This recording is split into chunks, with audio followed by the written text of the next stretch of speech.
एक बार हम रिवीजन कर देते हैं जो हमने कल पढ़ा था, ठीक है। तो शॉर्ट रिवीजन कर देते हैं इसको। तो हमने जो पढ़ा था उसमें क्या था, नाइट्रोजन फैमिली। तो नाइट्रोजन फैमिली में देखो, सबसे पहली चीज था एटॉमिक नंबर 7, 15, 33, 51 एंड 83। तो पहली चीज है इसमें एटॉमिक नंबर। फिर मास नंबर क्या होता है, लगभग डबल होता है इसका, 14 हो जाएगा। इसको हम अप्रोक्सीमेट में 31 कर देते हैं। आर्सेनिक का 75 हो जाता है, ये लगभग 122 के आसपास हो जाता है।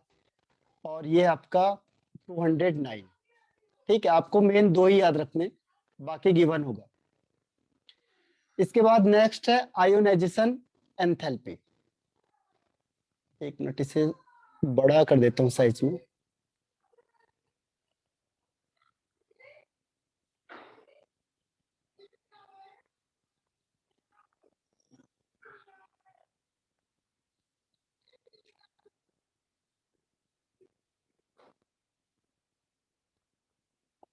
तो ये है, देखो अब इसमें आयोनाइजेशन एंथैल्पी, आपने पढ़ा होगा पहले भी कि जो आयोनाइजेशन एंथैल्पी है ये डाउन द ग्रुप क्या होगा, डिक्रीज होगा।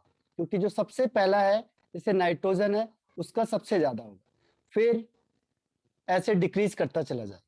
ठीक है, तो जो आयोनाइजेशन एंथैल्पी है इसमें 3 आयोनाइजेशन एंथैल्पी होती है, क्योंकि इसके पास 3 इलेक्ट्रॉन होते हैं आउटर मोस्ट में।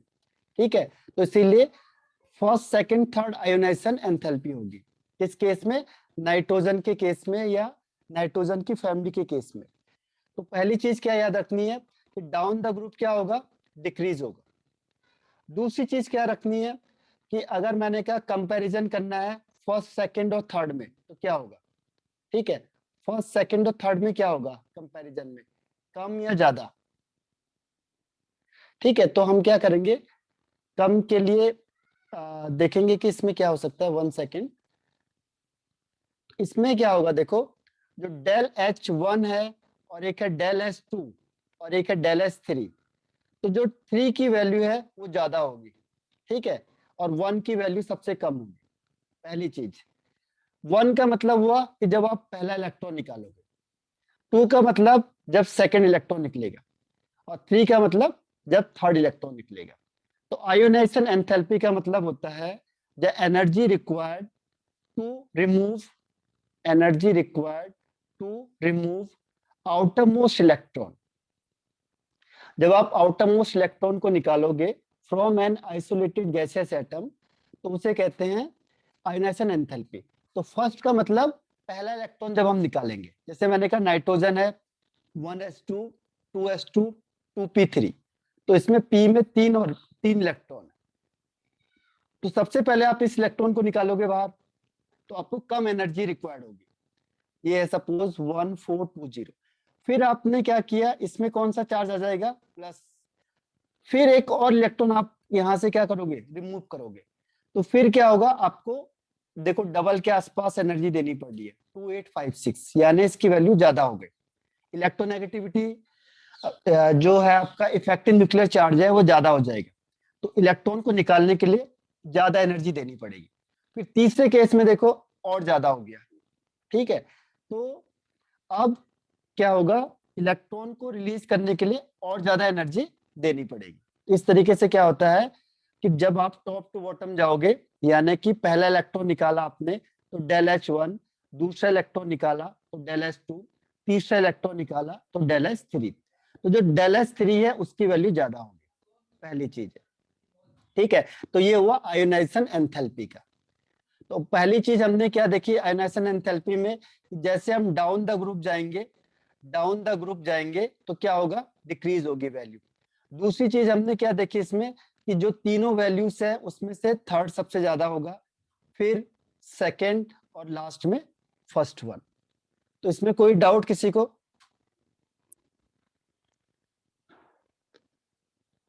Any doubt. ये एक मान हिसाब से मान के चलो कि आपका जो पीरियोडिक टेबल है उसी चीज को हम यहाँ पे लिख रहे हैं। तो आपको पीरियोडिक टेबल में पढ़ा होगा कि एनएसएन एंथैल्पी डिक्रीज होती है डाउन द ग्रुप। क्लियर है? Yes sir. ओके। अब देखो इलेक्ट्रोनेगेटिविटी मैंने कल बता दिया था आपको, इलेक्ट्रोनेगेटिविटी भी डाउन द ग्रुप क्या होती है, डिक्रीज होती है।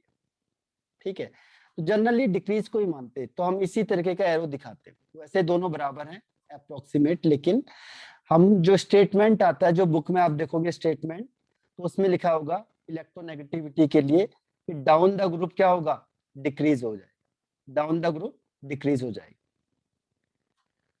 डिक्रीज क्यों होता है? क्योंकि साइज बढ़ जाता है, साइज बढ़ेगा तो इफेक्टिव न्यूक्लियर चार्ज कम हो जाएगा।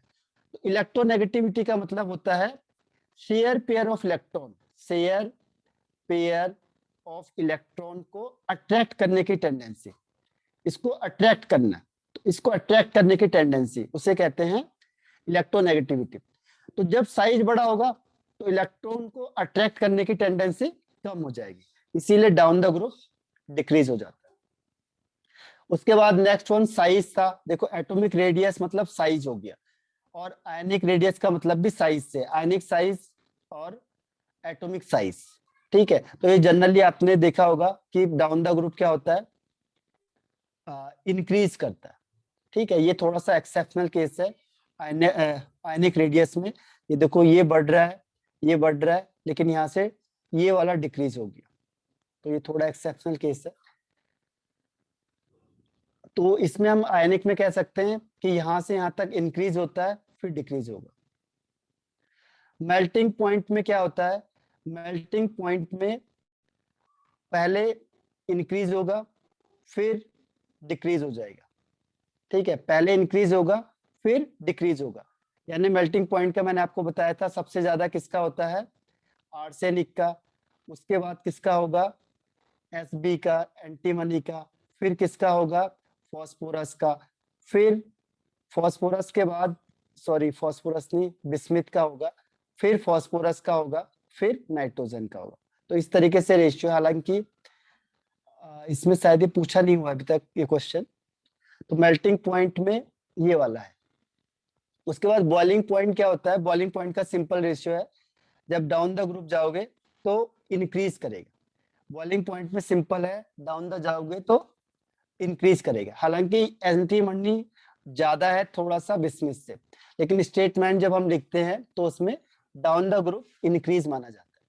और डेंसिटी का भी सेम केस है, डाउन द ग्रुप इंक्रीज हो जाएगा।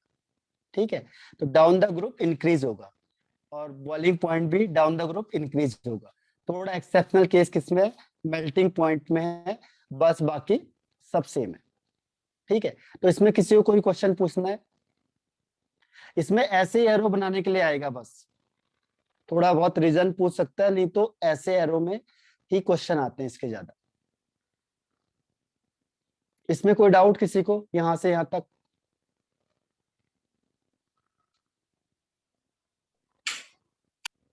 बताओ यस नो। ओके, मैसेज ही कर दो। ओके, तो ये देखो ये आपने याद करने हैं। No sir. ओके, अब आगे बढ़ जाते हैं। देखो मेटेलिक करेक्टर भी मैंने आपको बताया था, metallic character down the group क्या होगा, इंक्रीज हो जाएगा। तो metallic character down the group increase हो जाता है, मेटेलिक करेक्टर बढ़ेगा हर हमेशा डाउन द ग्रुप। तो इसीलिए जो नाइट्रोजन और फास्फोरस होते हैं नॉन मेटल होते हैं, और ये आर्सेनिक और एंटीमनी मेटलॉइड होते हैं, और बिस्मिथ होता है मेटल। ठीक है, तो जैसे हम टॉप टू बॉटम जाएंगे मेटेलिक करेक्टर इंक्रीज होता है। मेटेलिक करेक्टर का मतलब क्या हुआ, देखो मेटेलिक करेक्टर का मतलब भी यही हुआ, tendency to lose electron, tendency to lose electron. जो जितनी जल्दी इलेक्ट्रॉन को लूज करेगा उतना मेटेलिक करेक्टर। अब जैसे जैसे आप डाउन द ग्रुप जाओगे तो क्या होगा, साइज बढ़ता जाएगा। अभी हमने कहा इफेक्टिव न्यूक्लियर चार्ज या इलेक्ट्रोनेगेटिविटी क्या होगा, डिक्रीज होती जाती है, तो इलेक्ट्रॉन जल्दी बाहर निकल जाए, इसीलिए मेटेलिक करेक्टर इंक्रीज होता है। ठीक है, तो बिस्मिथ सबसे ज्यादा मेटेलिक, इस तरीके से ये है जो हमने कल भी डिस्कस किया था। अब इसके बाद आते हैं हम नेक्स्ट वन पे, एलोट्रॉप्स किसे कहते हैं। देखो एलोट्रॉप्स होता है कि एक फिजिकल स्टेट होती है, the various physical state, various physical state in which an element can exist, element can exist, उसे कहते हैं उसका एलोट्रॉप्स। जैसे आपने पढ़ा होगा कार्बन के एलोट्रॉप्स होते हैं, डायमंड होता है, ग्रेफाइट होता है, तो ये कार्बन से ही बनता है, ठीक है, डायमंड, ग्रेफाइट, C60। तो ऐसे यहाँ पे जो है वो है कि किस किस के एलोट्रॉप्स होते हैं। तो नाइट्रोजन के एलोट्रॉप्स नहीं होते, हालांकि किसी बुक में दिखाया जाता है, वो स्टेट होता है उसके, इसको एक दो पॉइंट में दिखाया जाता है किसी में। लेकिन इसके अलावा जैसे फॉस्फोरस होता है, इसकी स्टडी हम करेंगे अभी, व्हाइट, रेड एंड ब्लैक, इसके अलावा भी होते हैं इसमें एक दो टाइप के, लेकिन ये मेन है इसके। व्हाइट फॉस्फोरस जो मैंने आपको कहा कि जैसे आप एयर में रखोगे इसे तो वो बर्न हो जाएगा तुरंत, यानी बहुत ज्यादा रिएक्टिव होता है, जैसे आप बाहर निकालोगे इससे अपने आप आग लग जाएगी इसमें। ये क्या है, व्हाइट फॉस्फोरस है, इसी से रेड बनता है और ब्लैक बनता है। तो ठीक है, तो व्हाइट, रेड और ब्लैक, तीन एलोट्रॉप्स होते हैं फॉस्फोरस के। तो फॉस्फोरस के तीनों एलोट्रॉप्स की स्टडी हम करेंगे इसमें। इसके बाद है आर्सेनिक एंड एंटीमनी, इसके दो एलोट्रॉप्स होते हैं, येलो एंड ग्रे, ठीक है, कलर के नाम से इसके एलोट्रॉप्स है, यानी दोनों के दो दो हैं, आर्सेनिक के भी येलो एंड ग्रे और एंटीमनी के भी येलो एंड ग्रे। तो इनकी स्टडी नहीं करते हम, इसकी स्टडी हम करेंगे आगे फॉस्फोरस वाले। तो ये हो गया इसके एलोट्रॉप्स। तो जो पहले का फिजिकल प्रॉपर्टी था वो खत्म हो गया हमारा। तो ये टॉपिक अब 16 में भी आएंगे, 17 में भी आएंगे, ठीक है, सेम टॉपिक जो मैंने फिजिकल का आपको सारा बताया हुआ है। तो उसके लॉजिक को ध्यान रखना है कि टॉप टू बॉटम क्या होता है, ये लेफ्ट टू राइट क्या होता है, वही लॉजिक सब में लगेगा। अब हम आगे बढ़ जाते हैं इसमें। अब है इसका केमिकल प्रॉपर्टीज, ये आती है इसकी केमिकल प्रॉपर्टीज। केमिकल प्रॉपर्टीज ये भी सब सेम है, सब मैच करेगी केमिकल प्रॉपर्टीज में, ठीक है। पहला हम देखेंगे ऑक्सीडेशन स्टेट। ध्यान रखना जो 15 ग्रुप होता है इन जनरल वो तीन ऑक्सीडेशन स्टेट शो करता है, एक है -3, एक है +3 और एक है +5, ठीक है, तीन ऑक्सीडेशन स्टेट शो करता है। तो ये कह रहा है नेगेटिव भी करता है। इसके अलावा नाइट्रोजन बहुत सारे ऑक्सीडेशन स्टेट शो करता है, वो एक्सेप्शनल केस है, लेकिन इन जनरल बाकी सब ओवरऑल की बात करेंगे, तीन ऑक्सीडेशन स्टेट शो होता है इसमें, प्लस, -3, +3 एंड +5, ठीक है। अब -3 क्यों करता है, देखो जैसे मैंने कहा नाइट्रोजन है 2 एंड 5, तो इसको 3 इलेक्ट्रॉन रिक्वायर्ड है, 3 electron required to complete their octet, ठीक है, ये अपने ऑक्टेट को कंप्लीट करने के लिए 5 + 3 8, तो इसलिए -3 का मतलब ये 3 इलेक्ट्रॉन को गेन करेगा, तो इसीलिए -3 ऑक्सीडेशन स्टेट शो करता है, पहला रीजन। दूसरा रीजन है कि +3 क्यों करता है फिर, तो +3 के लिए देखो इसके जो आउटर मोस्ट में होता है वो क्या होता है, जैसे मैंने नाइट्रोजन का ही दिखा दिया, 1s2 2s2 2p3, तो ये p के तीनों इलेक्ट्रॉन क्या कर सकता है, ये डोनेट कर सकता है इजिली, तो 3 के 3 इलेक्ट्रॉन डोनेट कर देगा, तो इसीलिए ये क्या करेगा, +3 ऑक्सीडेशन स्टेट शो करता है। उसके बाद +5 क्यों करता है, क्योंकि अब ये जो बाहर के 2 इलेक्ट्रॉन है इसे भी डोनेट कर देगा, ठीक है, तो ये पांचों के पांच जो बाहर है, जैसे मैंने कहा n = 2 एंड 5, तो ये लास्ट के जो 5 इलेक्ट्रॉन है इसे भी डोनेट कर देता है, तो इसीलिए +5 ऑक्सीडेशन स्टेट शो करता है। तो सबसे पहले हमने देखा कि कौन कौन से ऑक्सीडेशन स्टेट शो करता है, कौन से, -3 +3 +5। अब देखो -3 जरा आप मुझे बताना, अगर हम डाउन द ग्रुप जाएंगे तो -3 की टेंडेंसी डिक्रीज होगी या इंक्रीज होगी, डिक्रीज या इंक्रीज, दो ऑप्शन आपके पास, क्या हो सकता है, -3 मतलब इलेक्ट्रॉन को गेन करने की टेंडेंसी टॉप टू बॉटम ज्यादा होगी या कम होगी, रिप्लाई करना मुझे, इंक्रीज या डिक्रीज। हाँ श्रुति, हेमंत राइट आंसर है, और इसके इंक्रीज। अलावा सुमित, क्या बोला आपने, इंक्रीज की decrease? Increase. Increase, okay. Yamini, okay. और इसके अलावा अंबिका? इसका आंसर है डिक्रीज। ठीक है, श्रुति हेमंत का राइट आंसर था। इसमें डिक्रीज होती है, क्यों होगी देखो, क्योंकि जैसे जैसे साइज बढ़ेगा, जैसे नाइट्रोजन है, फिर फास्फोरस हुआ तो साइज बढ़ गया, आर्सेनिक और साइज बढ़ गया, और एंटीमनी, बिस्मिथ, तो जितना बड़ा साइज होगा वो इलेक्ट्रॉन को खींच नहीं पाएगा। उसको खींचने की जो टेंडेंसी है, अट्रैक्ट करने की टेंडेंसी है, यानी इलेक्ट्रोनेगेटिविटी क्या हो गई, कम हो गई ना। इलेक्ट्रॉन को कौन जल्दी खींचेगा, जिसकी इलेक्ट्रोनेगेटिविटी ज्यादा है। तो सबसे ज्यादा इलेक्ट्रोनेगेटिविटी नाइट्रोजन की है, फिर फास्फोरस की है, फिर आर्सेनिक की है, एंटीमनी, बिस्मिथ। तो -3 जो ऑक्सीडेशन स्टेट है वो टॉप टू बॉटम क्या होगा, कम होगा। यानी बिस्मिथ कभी भी -3 नहीं दिखा पाएगा, क्योंकि इतना बड़ा साइज है कि इलेक्ट्रॉन को खींच ही नहीं सकता, तो ये -3 शो कर ही नहीं पाएगा। ठीक है, करेगा तो बहुत रेयरली होगा, अनस्टेबल होगा, मीन्स ज्यादा उसमें नहीं होगा, क्या स्टेबिलिटी कम होगी उसकी। ठीक है, तो ये -3 का क्लियर हुआ। -3 oxidation state top to bottom decrease होगा। रीजन क्या है, साइज बढ़ेगा, देखो साइज इंक्रीज हो रहा है और इलेक्ट्रोनेगेटिविटी डिक्रीज हो रही है, और हम क्या कहते हैं, इलेक्ट्रॉन को अट्रैक्ट करने की टेंडेंसी कम हो जाएगी। इलेक्ट्रॉन को अट्रैक्ट करने की टेंडेंसी कम हो जाएगी, तो -3 है जो, वो ऑक्सीडेशन, वो क्या होगा, टॉप टू बॉटम डिक्रीज होगा। जनरली नाइट्रोजन ही सबसे ज्यादा दिखाता है, क्योंकि ये सबसे पावरफुल है, बस बाकी के दिखाएंगे लेकिन कम कम हो जाएगा। ठीक है, देखो इसका नाइट्रोजन का स्मॉल साइज होता है, हाई इलेक्ट्रोनेगेटिविटी होती है, इसीलिए ये इलेक्ट्रॉन को जल्दी अपनी तरफ अट्रैक्ट कर लेता है।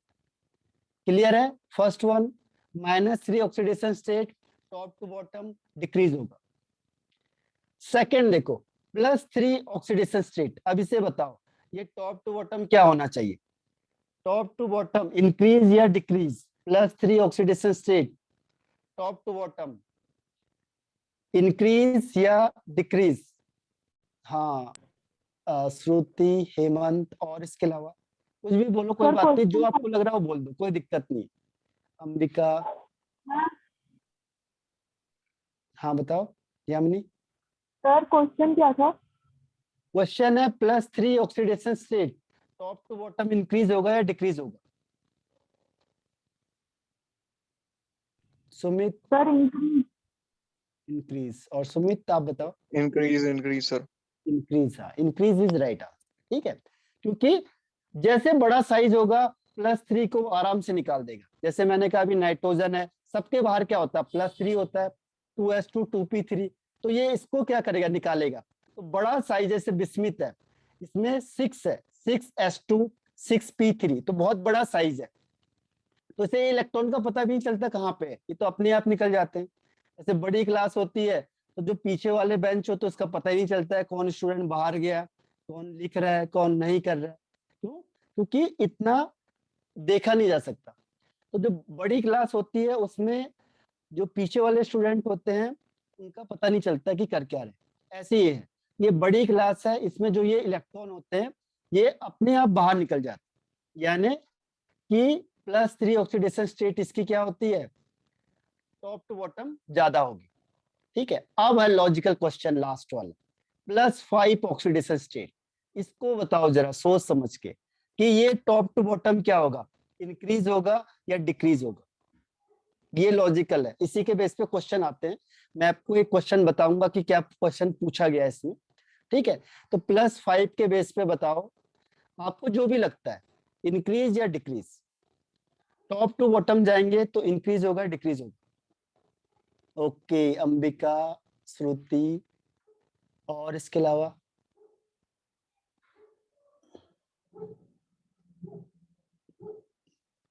यामिनी,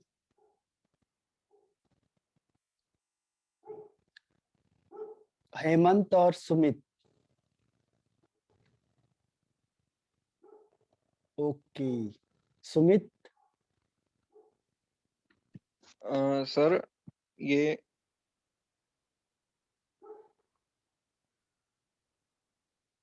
डिक्रीज इंक्रीज ही और करेगा डिक्रीज शायद, है।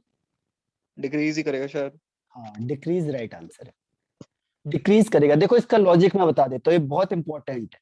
इसमें क्वेश्चन क्या आता है आपके पास कि BiS3 और BiH5, वो बोलता है बताओ इसमें से हाईली अनस्टेबल कौन सा है।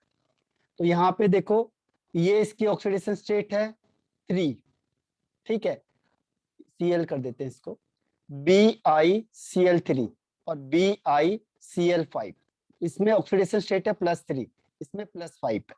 तो क्या कहता है क्वेश्चन, कैसा पूछा गया था आपने कि ये हाईली अनस्टेबल क्यों होता है, ठीक है। तो +5 हाईली अनस्टेबल होता है क्योंकि जैसे आप टॉप टू बॉटम जाओगे तो +5 ऑक्सीडेशन स्टेट डिक्रीज होगी, तो डिक्रीज होगी यानी ये +5 स्टेट में रह नहीं सकता, ये तुरंत टूट जाएगा इसमें, इसीलिए ये हाईली अनस्टेबल होता है, ठीक है। अब उसका लॉजिक बता देता हूं मैं क्या है, क्यों ऐसा होता है। उसका रीजन है कि जो बिस्मिथ होता है, आपको इसका बताया था एटॉमिक नंबर 80 समथिंग होता है, 81 या 81 ही समझ लो। तो इसमें क्या होगा देखो, 6s2 एंड 6p3। अब जो इसके मिडिल में आपको बताया था 4f10 है, 5d10 है, 3d10 है, ये जो d और f वाले इलेक्ट्रॉन होते हैं, ठीक है, डी और एफ वाले इलेक्ट्रॉन, इससे ध्यान रखना लॉजिक को, जो डी और एफ वाले इलेक्ट्रॉन होते हैं ये पुअर शील्डिंग इफेक्ट शो करते हैं। शील्डिंग मतलब रोकना, ये रोकते नहीं है, जो न्यूक्लियस फोर्स लगाएगा, ये न्यूक्लियस है और ये बीच में डी और एफ के इलेक्ट्रॉन है, तो ये क्या करेंगे, इस न्यूक्लियस के फोर्स को रोकते नहीं है। तो इसको सामने कौन दिखेगा, ठीक 6s, जो 6s वाला इलेक्ट्रॉन है और इसमें 81 प्रोटॉन है, और देखो कौन 10 10 10 यानी 30 प्रोटॉन 30 इलेक्ट्रॉन, कोई भी फोर्स नहीं लगा रहे, यानी कि इसमें क्या है, जो फोर्स ऑफ अट्रैक्शन न्यूक्लियस लगा रहा है इसको रोक नहीं रहे।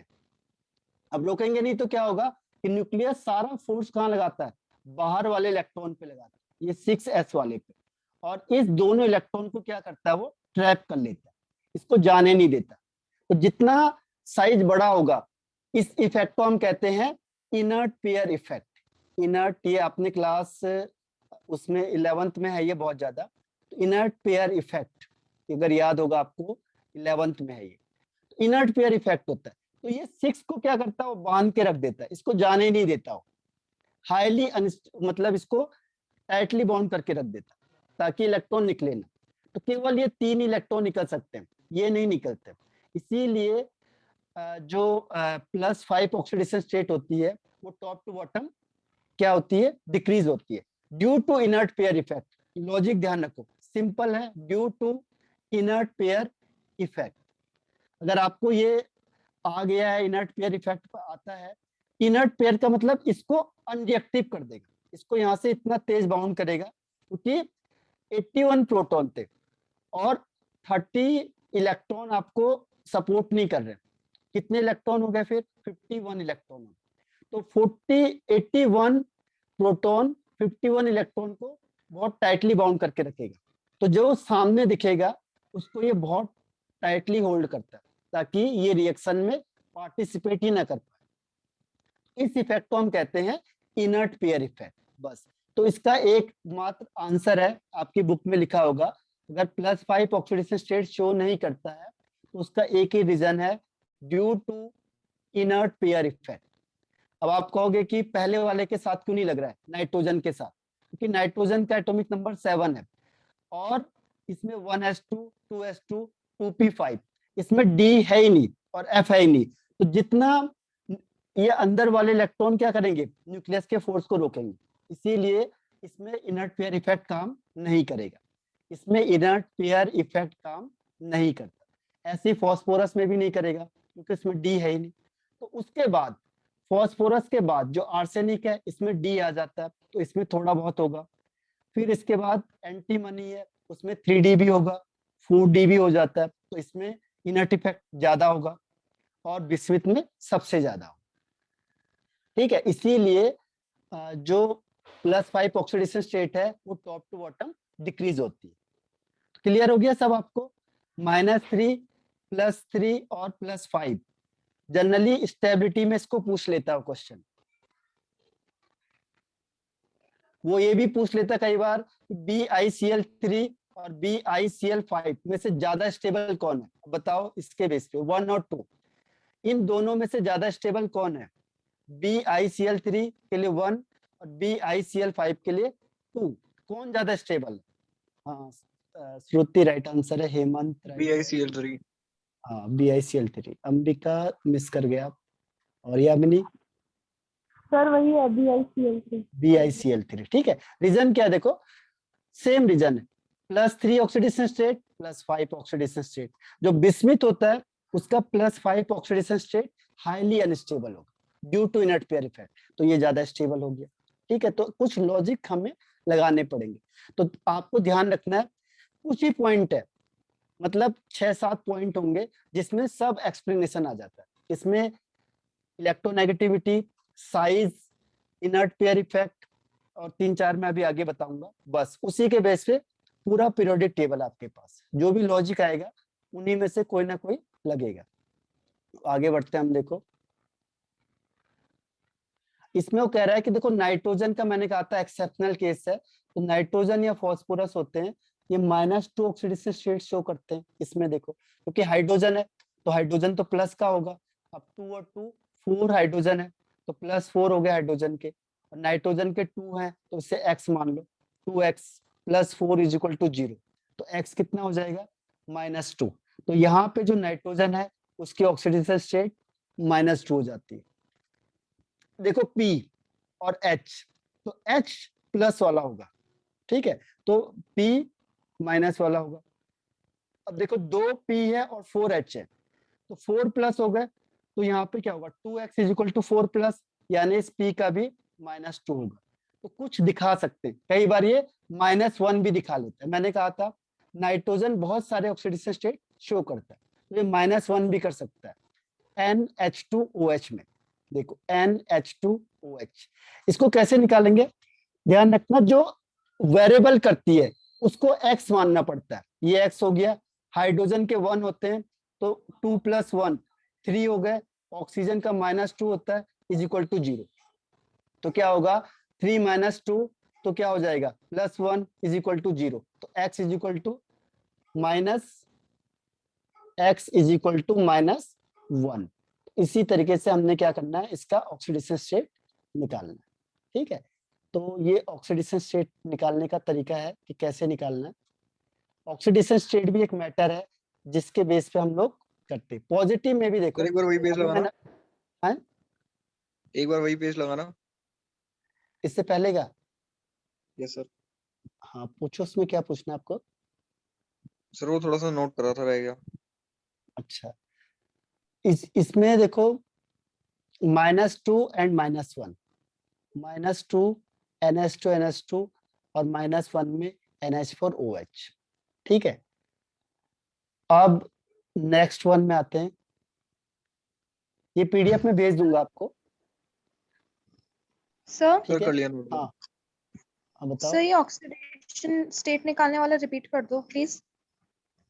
ऑक्सीडेशन स्टेट को देखो, जब भी जो वेरिएबल है, जैसे इसमें देखो, इसमें आ जाएंगे सब, जैसे मैंने कहा नाइट्रोजन है, अब वेरिएबल है ना, नाइट्रोजन फिक्स नहीं है लेकिन हाइड्रोजन हमें पता है फिक्स है, तो जैसे NH3 है तो हाइड्रोजन का प्लस में होगा, 3 × 1 हो गया, और जिसका नहीं पता उसे x मान लो = 0, तो x कितना हो जाएगा -3, ठीक है। तो पहले वाले केस में क्या हो गया -3 हो गया। दूसरे केस में देखो, हाइड्रोजन के 2 हाइड्रोजन के 2, तो 2 + 2 4 × 1, और नाइट्रोजन के 2 हैं तो 2x मान लो = 0, तो क्या हो जाएगा 2x = -4, x = -4/2 यानी -2, तो ये -2 आ गया, ठीक है।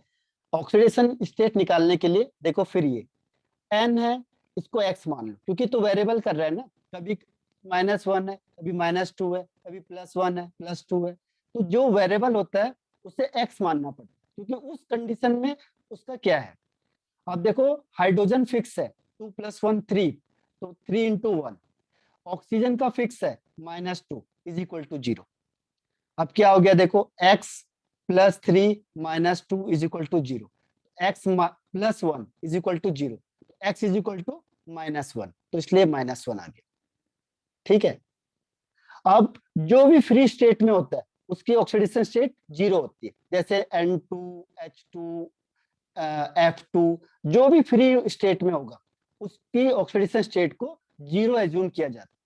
ठीक है, तो नाइट्रोजन 0 हो गया। अब यहाँ देखो ये +1 कैसे आया, नाइट्रोजन के 2 हैं 2x, ऑक्सीजन मैंने कहा था अभी आपको -2 इज इक्वल टू 0, तो ये इधर से इधर जाएगा, तो क्या होगा 2x इज इक्वल टू 2, तो x इज इक्वल टू 2/2 यानी 1, तो देखो +1 आ गया। ठीक, अब ऐसे ही देखो ये NO n को x मान लो -2 is equal to 0, x is equal to 2, यानी जितने प्लस उतने ही माइनस, तो इसलिए +2 हो गया।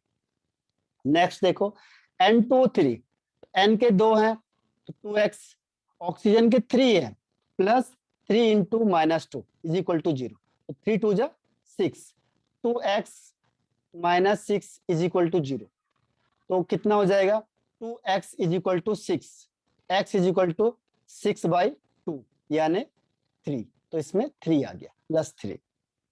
ठीक, ऐसे ही आपको हर एक का निकालना, ये NO2 का इसको x मान लो, और ये कितना हो जाएगा 2 2 जा 4, ये माइनस है तो ये प्लस हो जाएगा। देखो इस तरीके से ऑक्सीडेशन स्टेट आपने निकालनी, जो फिक्स है उसे रखना है और जो वेरिएबल हो रहा है उसको x मानना।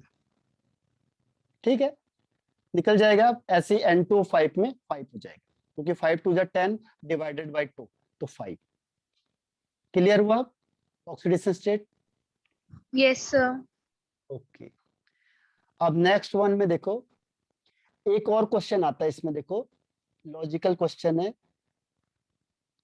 कि मैक्सिमम कोवैलेंसी, ये वाला क्वेश्चन बहुत ध्यान से देखना, ये पूछा हुआ बोर्ड में भी और ये पूछ लेता है आपसे। कैसे पूछेगा देखो, पहली बात मैं आपको स्टेटमेंट बताता हूँ इसका क्या है। इसका स्टेटमेंट ये है कि नाइट्रोजन की मैक्सिमम कोवैलेंसी 4 होती है। कोवैलेंसी मतलब जो कोवैलेंट बॉन्ड बनाता है वो केवल 4 बनाता है, वो 5 नहीं बनाता, ध्यान रखना। बाकी सब में 5 होता है, लेकिन नाइट्रोजन की मैक्सिमम कोवैलेंसी 4 होती है और बाकी सब में 6 भी हो जाती है, 5 और 6। ठीक है, तो क्वेश्चन क्या पूछेगा उस आपसे कि वो बोलेगा बताओ NCl5 एग्जिस्ट करेगा कि नहीं। अब आप बताओ NCl5 और Cl की ऑक्सीडेशन स्टेट होती है -1, तो NCl5 या NF5 एग्जिस्ट करेगा कि नहीं, कैन एग्जिस्ट और not in nature? No sir. No. और कोई आंसर? NCl5, ये क्वेश्चन पूछा हुआ है आपको, आप देखना। हाँ, श्रुति और सुमित राइट आंसर है, तो इसका आंसर है नो। ठीक है, क्यों नहीं करता देखो, क्योंकि नाइट्रोजन की 5 कोवैलेंसी नहीं होती। अगर ये -5 हो गया देखो, तो ये +5 होगा, तो +5 कोवैलेंसी ये शो नहीं करेगा। ठीक है, क्यों नहीं करता देखो, उसका रीजन, इसकी मैक्सिमम कोवैलेंसी 4 होती। अगर आपने NCl5 लिख दिया, NF5 लिख दिया, तो आप कहोगे तो एग्जिस्ट ही नहीं करेगा। अब ये क्यों करता है 4, उसका लॉजिक क्या है देखो, जैसे मैंने नाइट्रोजन का बनाया, यहाँ हीलियम लिख देंगे और यहाँ लिखेंगे 2s2 2p3, तो s के 2 इलेक्ट्रॉन हो गए और p के 3 इलेक्ट्रॉन हो गए। तो जब कोवैलेंट बॉन्ड होता है तो उसमें ओवरलैपिंग होती है। कोवैलेंट बॉन्ड में पढ़ा होगा आपने, कोवैलेंट बॉन्डिंग में, तो क्या होता है इसमें ओवरलैपिंग होती है। ओवरलैपिंग के लिए इसके पास 4 ही क्या है, 4 ही ऑर्बिटल है, 5 है ही नहीं। ये आगे 3D नहीं होता, इसमें 3D absent होता है, सॉरी 2D absent होता है, 2D होता ही नहीं, तो इसके पास ऑर्बिटल ही नहीं बचते, तो ये आगे किसी से ओवरलैपिंग नहीं कर पाता। मैक्सिमम इसके पास वैलेंस ऑर्बिटल 4 है, इसीलिए मैक्सिमम 4 कोवैलेंसी ही शो कर सकता है। तो इसीलिए देखो nitrogen can not extend it's covalency beyond 4, लेकिन इसके आगे वाले जितने भी हैं वो 5 और 6 कर सकते हैं। रीजन क्या है कि उनके पास वैकेंट d ऑर्बिटल होता है और नाइट्रोजन के पास नहीं होता। ठीक है, तो आपको डायरेक्ट ऐसा क्वेश्चन नहीं पूछता हो, वो बोलेगा बताओ NF5 या NCl5 एग्जिस्ट करेगा या नहीं करेगा। ठीक है, तो n का ही क्वेश्चन दे देगा कोई, तो आप समझ जाओगे कि इसकी वैलेंसी यहाँ पे कोवैलेंसी 5 है, जो हो ही नहीं सकता है। ठीक, तो ये इसमें आते हैं। अब इसमें 6 तक भी हो सकता है, देखो ये 6 भी होता है, जबकि इसके बाहर 5 इलेक्ट्रॉन होते हैं मैक्सिमम, तो ये 5 के साथ शेयरिंग करेगा। लेकिन ये 6 भी कर सकता है, कैसे? क्योंकि उसके पास वैकेंट डी ऑर्बिटल खाली है, तो जो इलेक्ट्रॉन वो गेन करेगा वो वैकेंट ऑर्बिटल में चले जाता है। ठीक है, इसीलिए इसे शो करके बताना है, ये आ जाएगा, बताओ। Pf6 माइनस, इसमें 6 है। सर एक बार शो करके बता रहा हूँ। ठीक है, तो ये टाइम ऑफ हो रहा है, आपको रिज्वाइन करना है सेम आईडी पे।